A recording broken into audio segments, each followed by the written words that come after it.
time for the Dottie Ray Show on AM 800 KXIC. Dottie on the air for 53 years. She's spoken with over 32,000 guests and will add to that number again today. From community events to guests in our area to activities just down the street. Now from her home in Iowa City, here's KXIC's Dottie Ray. Hi everybody, happy Tuesday.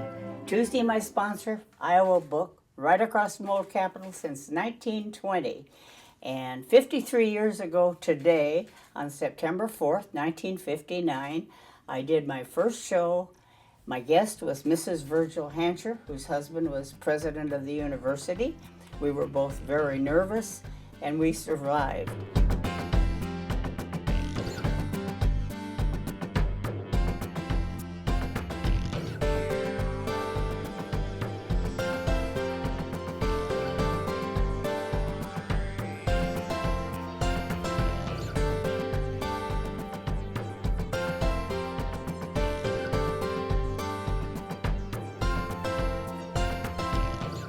Well, I think stamina on her part. I don't know how she ever stood it every single day.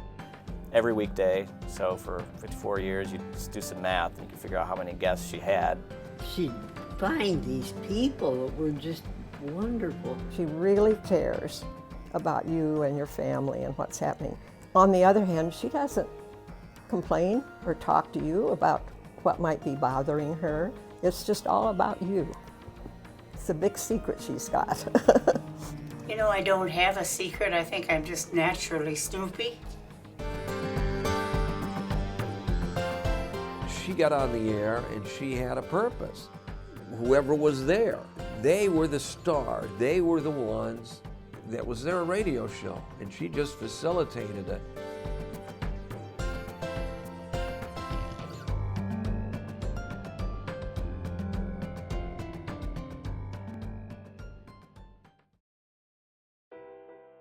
Dottie Ray wrapped up her storied career in 2014 when she hosted the final show of a local events radio program in Iowa City.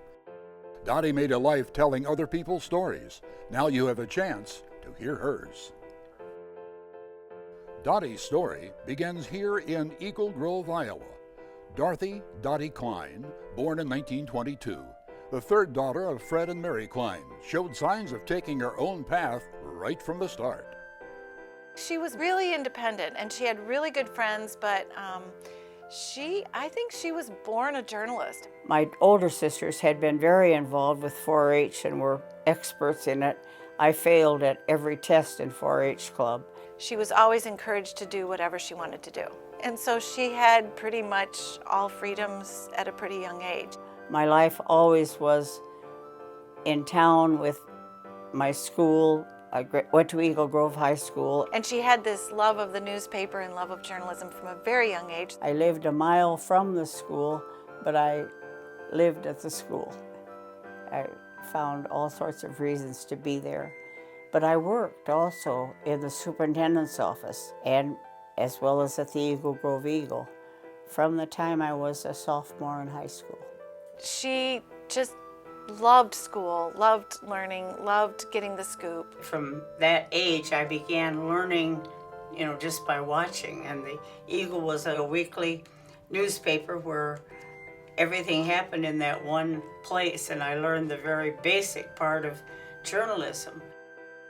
She knew she didn't want to stay in Eagle Grove forever, and yet if she did have to stay in Eagle Grove, she was going to work on the paper and see the outside world and bring the outside world to Eagle Grove. I certainly was a farm girl, but I didn't can or do things like that everybody else knew how to do. Well, I suppose in my dreams, I wanted to be at the Chicago Tribune at that point.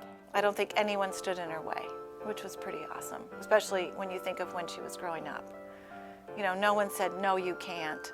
Everyone said, okay, you can, but you're going to have to figure out how you get there. And so she did. Following graduation from Eagle Grove Junior College in 1942 and fresh from winning the Iowa Typing Championship, Dottie traveled to Washington, D.C. to join her sister for the summer and work for the War Production Board. They joked and said, well, if you can tell a washing machine from a typewriter, you're hired. And they hired me that day, and I began working, and that gave me money for my first semester tuition at the University of Iowa. At the end of the summer, took a train to Iowa City, Iowa, and moved into Courier Hall, which was then the only dormitory on campus. And it was like moving to me to luxury. When she came down here to school from Eagle Grove, the superintendent sent a letter ahead of her because she wanted to have a job, and said she was intelligent, hardworking, but on occasion she was exuberant, as if exuberant weren't the best asset you could have, and thank goodness she's exuberant. When Dottie Ray is in college here at the University of Iowa, she is in college during World War II. She is also in college not only at a time of great international crisis, but she's in college at a time in which the roles of men and women are changing. I hadn't been on campus the full semester and began working at the Daily Iowan and did obituaries and just little stuff to get started, and then got hooked. I met her in the Daily Iowan office. I came as a junior, a journalism major, and she's the first person I met. She was the editor. And that was the year that there's all kinds of publicity about the all-female staff. As soon as she came on board, she hired an all-female staff, which was also completely unprecedented in the DI's history. Obviously all the men were gone, and there were men here on the campus, but they were here in Naval and Army programs. It was groundbreaking, it was radical, and it also absolutely horrified many, especially male journalists, and it was predominantly male journalists at the time throughout the state. I know she hired the first female sports editor too. We'd never had a female sports editor, of course, and they weren't allowed in the press box. My roommate in the sorority was the sports editor. And as far as I know, Terry never picked up a bat or a ball. They only had women sports writers in 45. They didn't have any men, so they had certain women who would cover football, and they wouldn't let them in the press box. They wouldn't allow them in the press box. And so we fought it through, and she was allowed in the press box. So she was the first female in the press box. She was not a jock, but I gathered did it very well. There was widespread skepticism about whether a female sports editor could do the job, whether she knew anything about sports, Really, there were very sort of doom and gloom predictions about how bad the sports coverage would be with a woman in charge. And even Dottie Ray says, that they did it sort of by the skin of their teeth. But we took it very seriously, and you really got to know your beat, so to speak. And at that time in the Daily Iowan, you did the social as well as the serious, and I would say in that period it began to be serious with all of the war stories and that were coming because the war was ending. Well, they'd call out in the newsroom, "Oh, this has just come over, the ticker tape," and so we just get little bits, and then it would later come across a more complete report on the AP wire.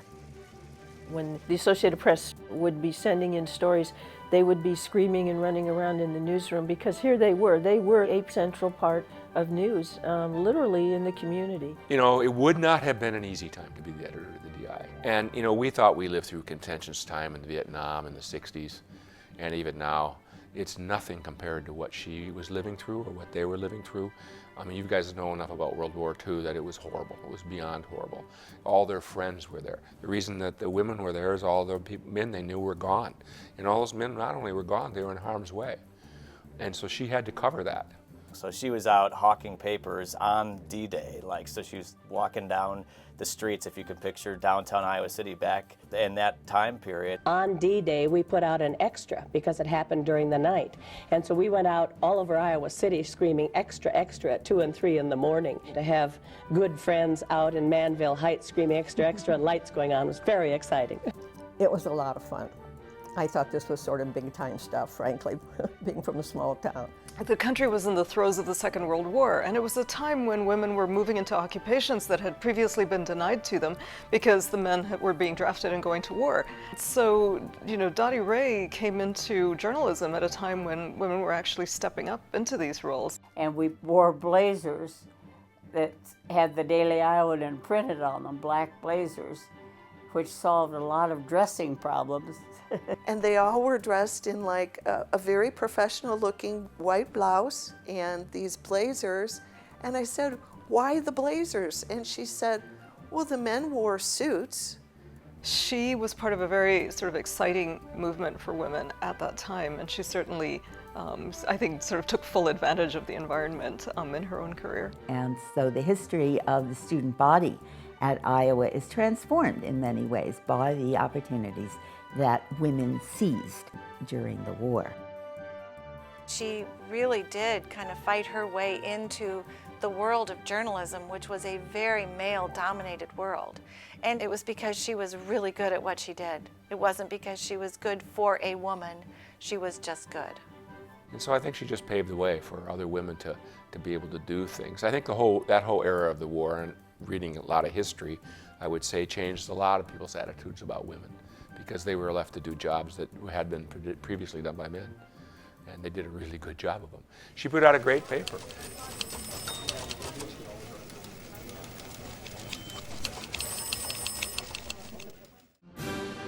After the war, male students come back, men come back and reclaim their jobs. So of course there were certain women who were always in the workforce and never left the workforce. But someone like Dottie Ray, someone of her class, their college educations mattered, but they mattered in terms of being good mothers and good wives and things like that. When I was a student, I was going to WSUI to do a show, and a young man was complaining about the Daily Iowan. It was the worst paper he'd ever seen. There were no editorials. He was saying how bad of a paper it was, and she was standing right there. Pearl Bennett Broxham was the head of WSUI, who said, after he had complained, well, maybe you'd like to meet the editor, and we did. And a lot of people would have taken that opportunity, and it could have been a fight right there, just a verbal argument over, hey, this is my paper, and instead she said, what can you do to make it better? And he said, well, you really should have editorials, and I said, why don't you write them? And it started, and it worked. I did notice that there was a man that I would see in her office sitting there, and they'd be visiting away. And believe me, no one knew that we were more than co-friends. Well, I had no idea that it was anything special. I just thought they were really good friends. They were both very intelligent. He was very active, and he was a very good debater, I remember. Time after time, I never thought anything about it, but later I did realize that was Bob Ray, and that was her future husband.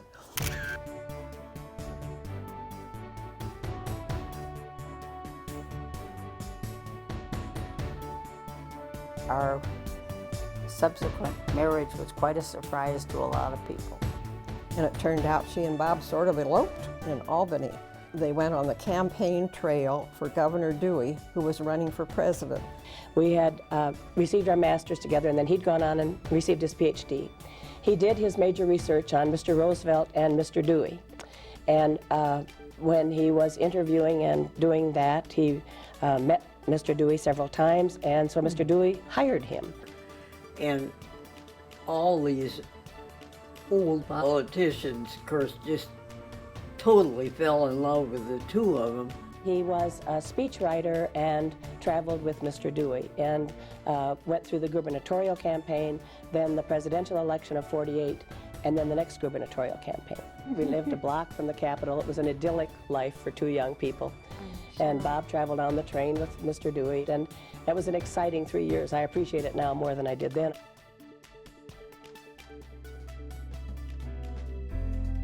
Meanwhile, back home, University of Iowa President Virgil Hancher was starting a new department that would aid local government throughout the state. In 1950, upon Hancher's request, the Rays returned to Iowa City, and Bob helped establish the Institute of Public Affairs. Dottie was working at WSUI Radio when they learned there would be an addition to the Ray family. We had been married 5 years, and Jenny was on the way and arrived, and simply a beautiful baby, and took her home and admired her. And at 6 weeks began to be troubled because her eyesight was changing, and Dr. Floyd was the pediatrician. And he was a wonderful older doctor, and he was the one who had to tell her that Jenny was badly handicapped and blind. They said, well, what it is, it's toxoplasmosis. And we thought they'd made up this name because to that it was a very alien name. Anyway, she became less and less able to, she had been sitting up and then couldn't, and it just kept getting worse and worse. It became apparent that she, as Dottie puts it, had some problems. Basically, she stayed home. She had to stay home until someone else was available to take care of their daughter. About that time, Gene Clausen had started KXIC and asked if I would start a show, and I couldn't leave. But on Saturdays, Bob would be home. So that's when I became President Alice, which was one of the highlights of my life. Gene Clausen, anyone who remembers Gene, he could have gone on national television. He was able to do news and sports and everything. Handsome, fluent, affluent. It was wonderful. He and Elliot Fool and a couple of others decided to start KXIC. Now KXIC was then on the 3rd floor above Whetstones, which is the corner of Clinton and Washington downtown. And so every Saturday I would have a show for children. Any child that had a birthday the week before or would have one the next week could come up for half an hour, and we would have a party on air. She would celebrate the birthdays of the kids, and they always thought it was the best. They'd be on top of the world because her name was on the radio. And that's learning firsthand about life. It was wonderful, and I adored it. You had this live audience. Live audience, half an hour. What was the format of all these squealing little... Believe me, it changed hourly. We had a wonderful engineer who sat behind safety and glass, but he could play music. The bakery would give us cupcakes, and the dairy would give us chocolate milk, and we would have a party, and I loved it. If I had my druthers, I always would have only interviewed children all my life because they are so natural. That leads me into then, from President Alice, the Dottie Ray show. Then Gene Clausen really wanted me to do a show, and I couldn't leave, by then 2 youngsters. And so he said, all right, we'll bring the microphone to your home. Dottie was asked to do the show, and she was a young mother at the time, and she had kids, and she couldn't come to the studio. So the radio station had the foresight to say, what if we set up the studio in your home? So they brought the mic out to 305 Gulfview and set it up, and that was the start.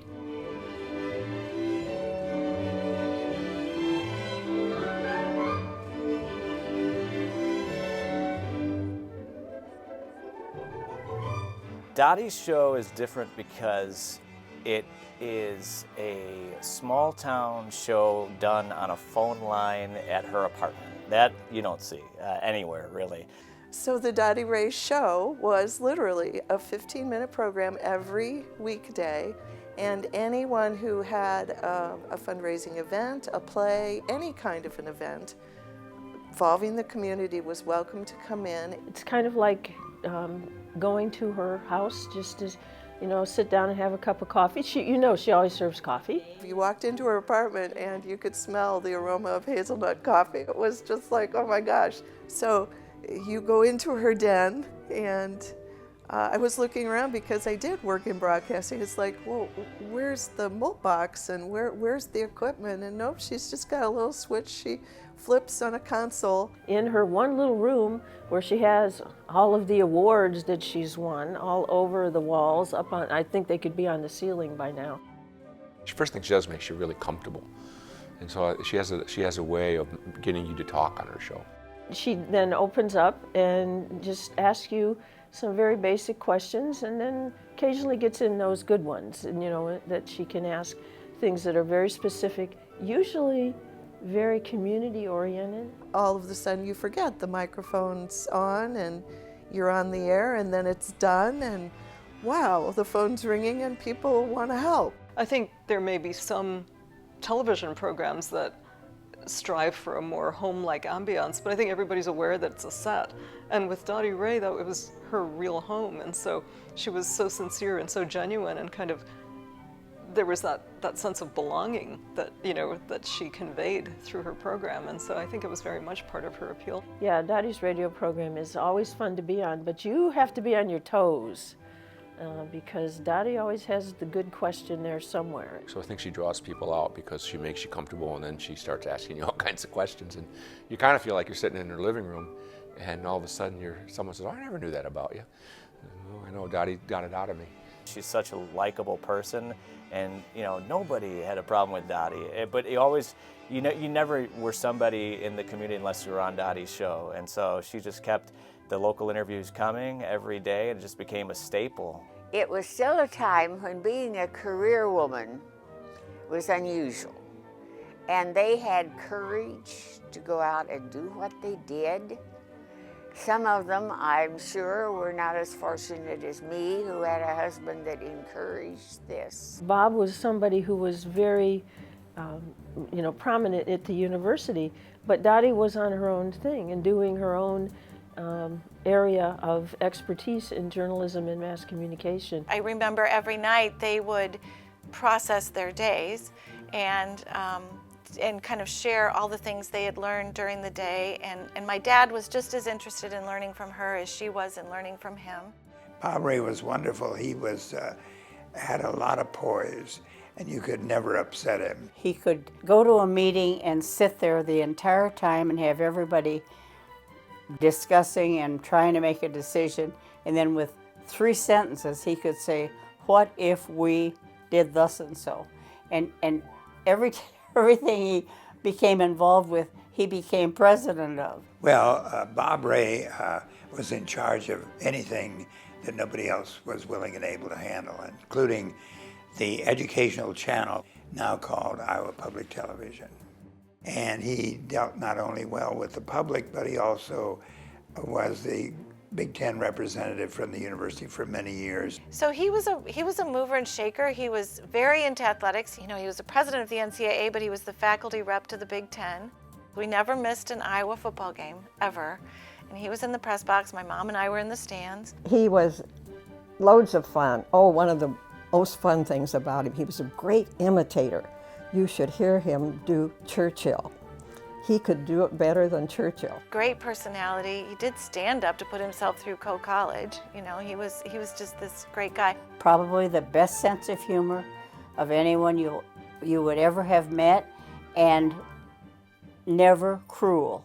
He really, truly managed to make fun of every instance, but never cruel. He was a human dynamo, as a matter of fact. And I think everyone would say they saw them, they were happily married, but they saw them as two individuals who were on their own careers, who were working ahead in terms of their own goals and interests. And journalism was Dottie's. There's no two ways about that. Many people were doing radio shows, but they weren't necessarily the kind of shows that my mom wanted to do. My mom wanted to do shows that would make the community better, that would make people feel better about themselves, that would celebrate some of the people that were, doing amazing things. Just carved a niche that wasn't there before. All I thought of it was a cup of coffee, and that's how the family regarded it. She always made it that, people were coming to her home, and it was a home. And in that home, there were kids, and there was a dog, and there was a husband who occasionally came home and asked where the peanut butter was. So having it in the house was great, but it was just meant she got to be there. I had interesting experiences because it was at home. There was somebody doing landscaping and walked in the middle of the show. When he wanted a question, he would come and rattle the door and say, "Mrs., Mrs." Eventually the day came when he did it when I was on the air.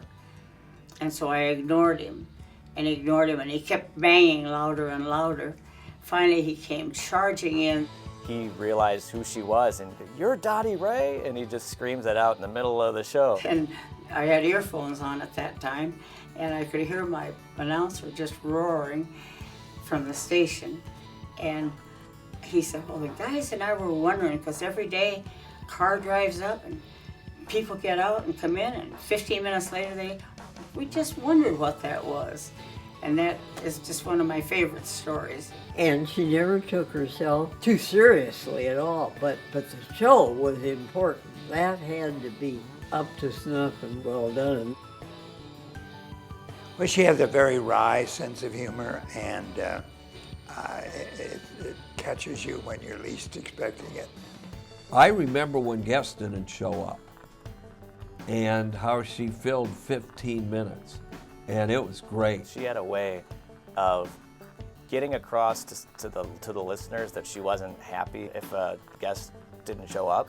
And she didn't let it rattle her and started running off things that are going to happen. She'd be like, well, we're supposed to have this person here from this organization, but hopefully they're okay. Hopefully they're not in an accident or anything. Dottie is funny woman. But she is backed by great intelligence, thoughtfulness. She's kind, and she's interested. And thank goodness she's exuberant.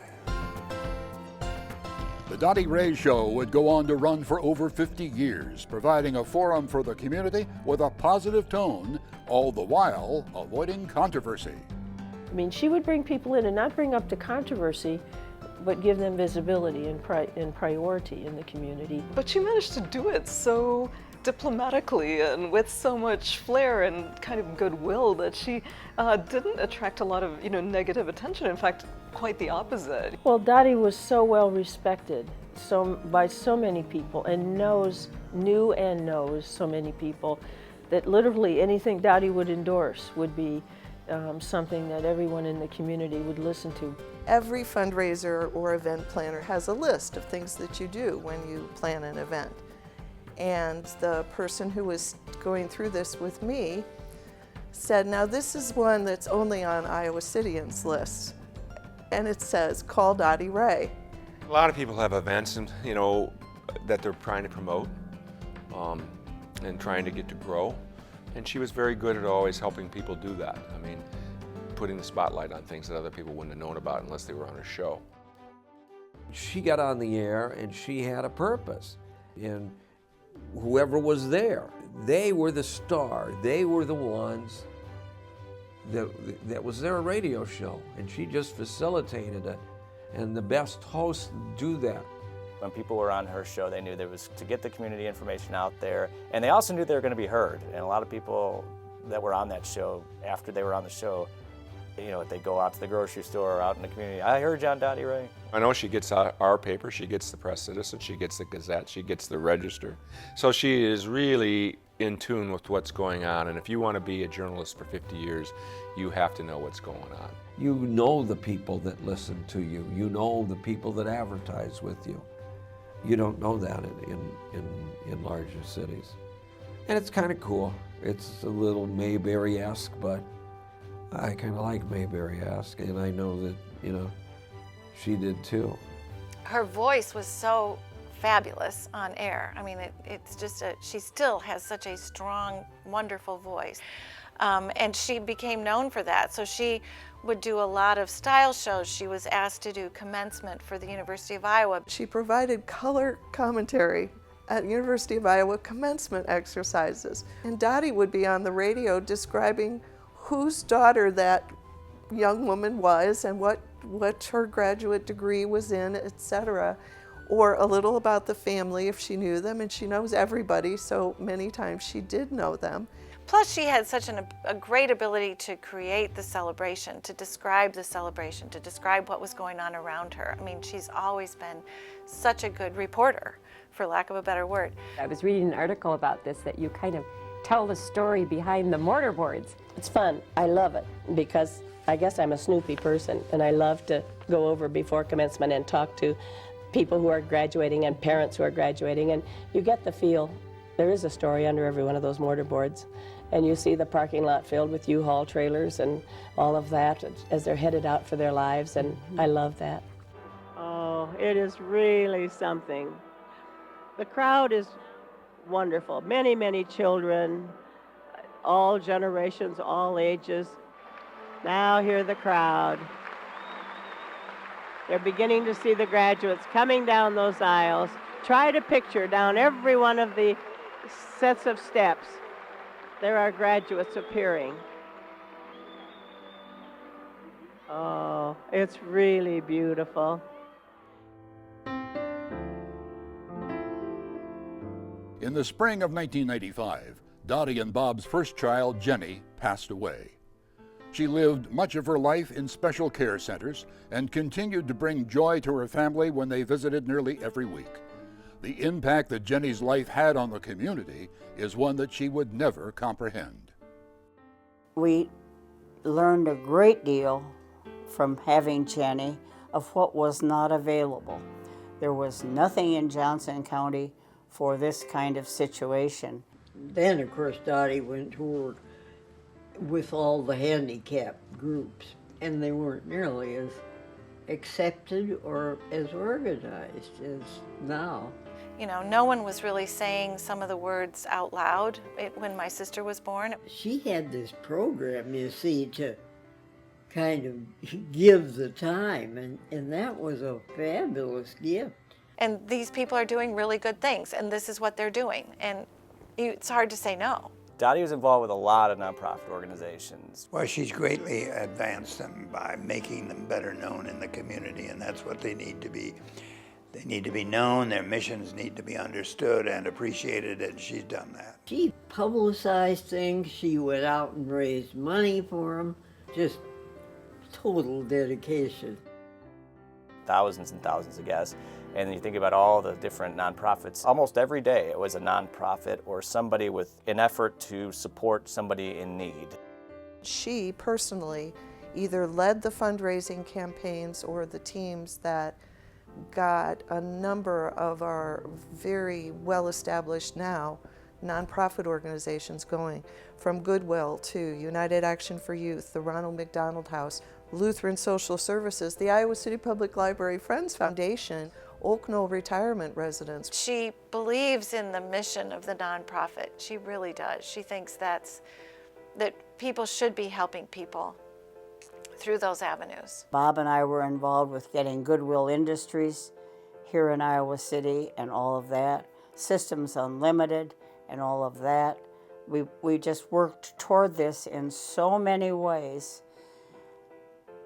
Now I realize that it was Jenny who helped find this realization, because there was nothing for her. We had to, give her up, and it was tough. She had an abiding interest and has an interest in making sure that those with disabilities, because she had a child who had access to very little in respect to services at that time, could be served and have the same opportunities that her other daughter and other children have in this community.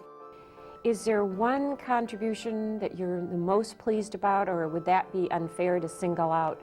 Because I know you... Probably the Ronald McDonald House, I would guess. Tell us about that. All right, I will. My husband had passed away in 1982, and we had time to talk. He had 2 weeks before he passed away. And he wanted his memorial to be the Ronald McDonald House. And I was all for it, because we were then wearing buttons and that sort of thing. I thought everybody knew about it. After he had passed away, I went home, and good friends were there, and the newspaper called, or they called the newspaper for the story or whatever. And I said that was to be the memorial. Well, they thought I was in shock. They thought Ronald McDonald was some kind of a hamburger place. I mean, this was it. This was a new concept. People hadn't really embraced that in Iowa City yet, and wow, talk about something that's impacted so many people in a positive way. And I just figure that's one more present from our Jenny. Dottie and her friends would come together and say, okay, there's no one to serve this need. What can we do? and up would pop another nonprofit that would address that. Well, I picked up listeners who were my age or on down, and they wanted to give in some manner, and we just figured out ways that they could give by telling them what was going to be available, and it just worked out. And all of these places are celebrating their 50th anniversary now, and I giggle because that's when this group of young people pitched in and changed Iowa City 50 years ago.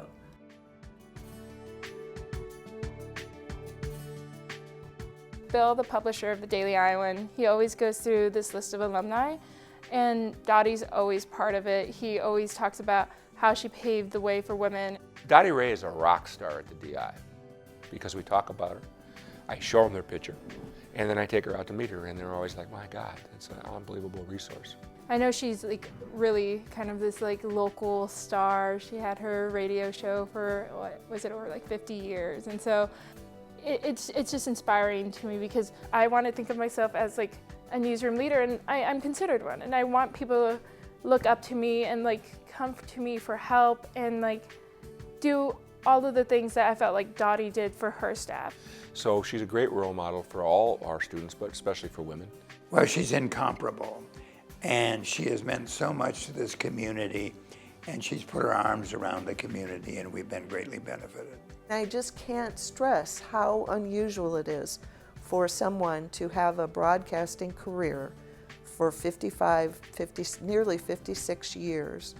I think it's extraordinarily rare, especially a 50-year career that's as celebrated as Dottie Ray's was. You know, she's won all these major awards. She's been inducted into the University of Iowa School of Journalism Hall of Fame. She got a Distinguished Alumni Award from the, so she has had a very celebrated career. I think she deserves all the recognition she gets. She's so humble too. She doesn't want all this, the video, the documentary. I could barely get her to agree to do that final interview that we did. That's what's great about her winning this Marconi Award, is that she received national recognition for a local show, and it's quite an honor. It's radio's biggest honor, and she won it. And again, I know it's off the air now, but I think everyone is missing, that dimension of community in Iowa City. I just have the absolute utmost respect for her, and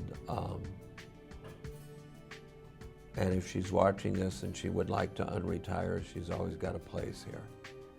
All her life, Dottie Ray got people talking. She made a space for people to converse. Rarely was it specifically about a piece of legislation. It wasn't that. But it was about what they did and what they contributed to society, what they changed in Iowa City, how Iowa City worked. And it's out of those conversations and out of those shared understandings that our future will be shaped. She was one of those little acorns from which mighty oaks grow, that there were people like her working at the local level in seemingly very small ways, but really making sort of enormous changes that had ripple effects. She looked for the positive things in her stories, and she usually found them. She looked for good in people, and she found it. Like the radio waves that carried her voice, Dottie's impact rippled far beyond the 15-minute broadcast she produced each weekday. The influence of this innovator is so wide that it is impossible to measure even today. The thing I'm grateful for is that Jay Capron is going to continue with my type of guest, as I understand it. And I'm praying for that, because for all the nonprofits and for all the theater and for all the music and for non-controversial things, I want KXIC to keep being the place where you can learn what's going on in our community, and certainly at Iowa Book what's going on. Right across from Old Capitol since 1920, we antediluvians stand together saying, go KXIC, go Iowa Book, happy Tuesday.